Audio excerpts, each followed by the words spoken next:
slot 1, we're going to call that 1, 2 is 2, and just alter those variables until you are done with all of them. This number is going to be really important here.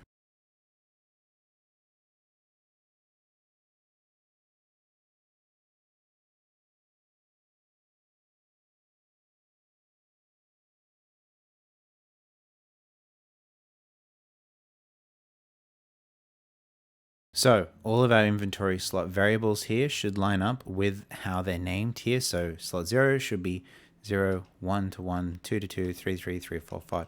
You get the idea. So all of them have an identifier now. They have something separating them and a variable that we can now play with. So come over to button clicked, and we're going to add a variable to the event. To add this variable, we're going to need to go back over to inventory slot and add it to the actual dispatcher here. So hit plus on the inputs parameter, click down here and call that an integer, and we're going to call this button clicked. Then compile that so that name pops up here. It's going to give us an error because that hasn't popped up on the other side. But let's plug in inventory slot here. Let's go over to menu inventory, compile that.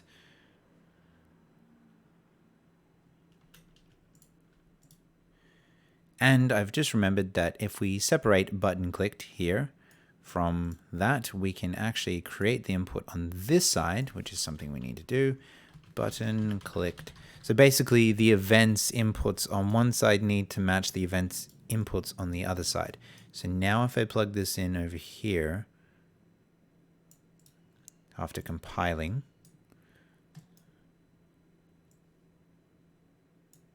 then that works. If I come back over to the designer here, or sorry, to the inventory slot and compile that,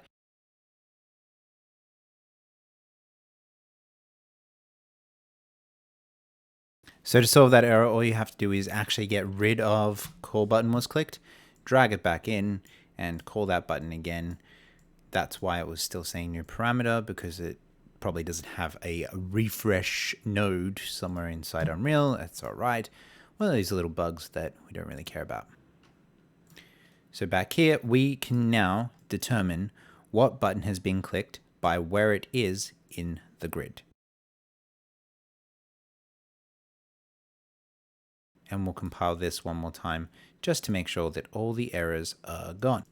So let's grab the event tick and do what we've done in other inventory menus or in other menus before. If we open up the pause menu as a reference, we can see here that we set the focus and then we throw all of our buttons into an array and then check if they have focus, and we do that on the tick, and then set their color and opacity as so.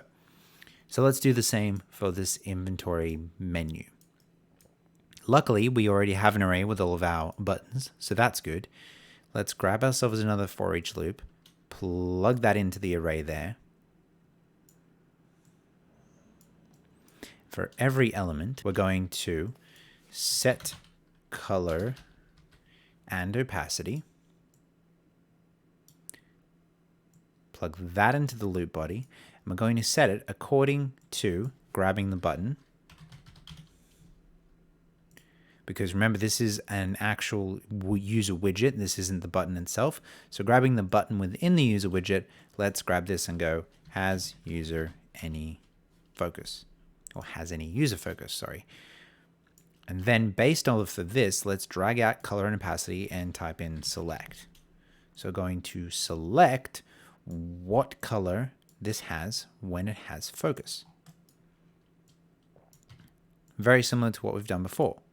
Almost identical, except that we have to dissect the button from the actual user interface.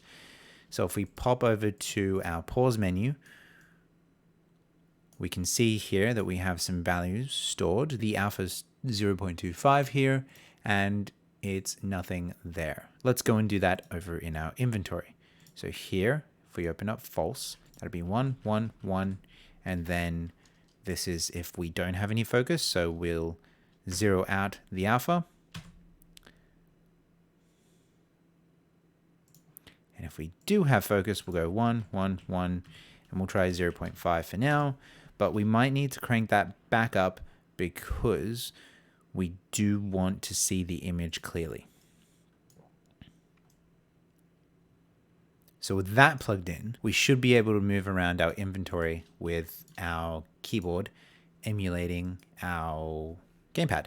So let's press I, go with the keyboard down to inventory. It's highlighted the first slot there, and you can see that all the other slots are invisible. So as I suspected, we do need to set that opacity differently. So let's pop out of there, back to the inventory. We can close inventory slot, we'll come back there later.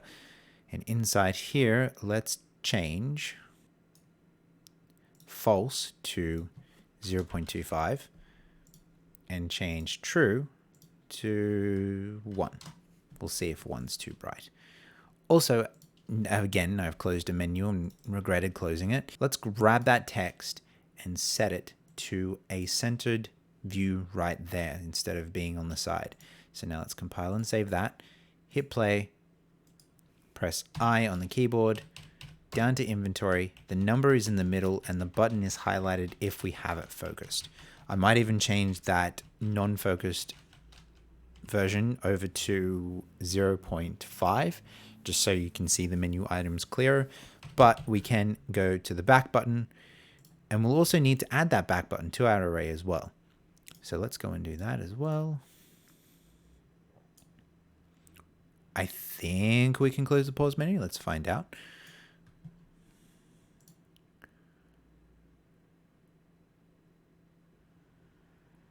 Back in our inventory, false can be 0.5.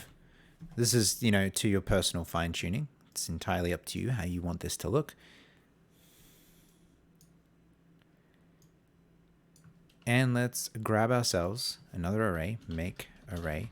The reason I'm doing it this way is because we're going to make a second array for a second set of buttons, which is what happens when we actually need to use the item. So inside that array, we'll grab the back button, throw it in there, for each loop it,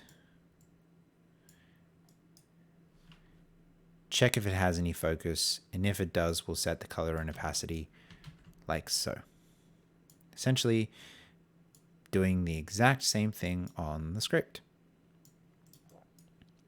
And most importantly, we're not plugging this at the end, because otherwise we're going to fire a for each loop off of a for each loop. We need to plug this into the completed node down here. And again, I'll have to make more room next episode, but with that down there, this over here, now our back button should be coming up as so. Just going to put this reroutable because it's annoying the hell out of me.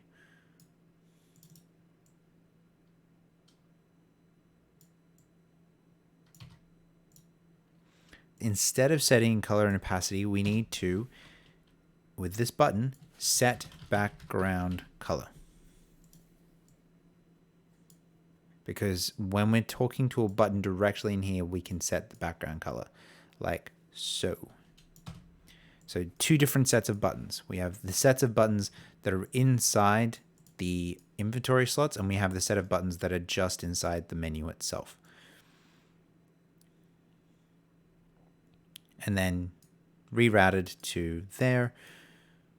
And also don't forget that if we've copied these values over from here, it also means that we need to zero out the false and set 0.5 to true to match this menu. So let's compile and save that.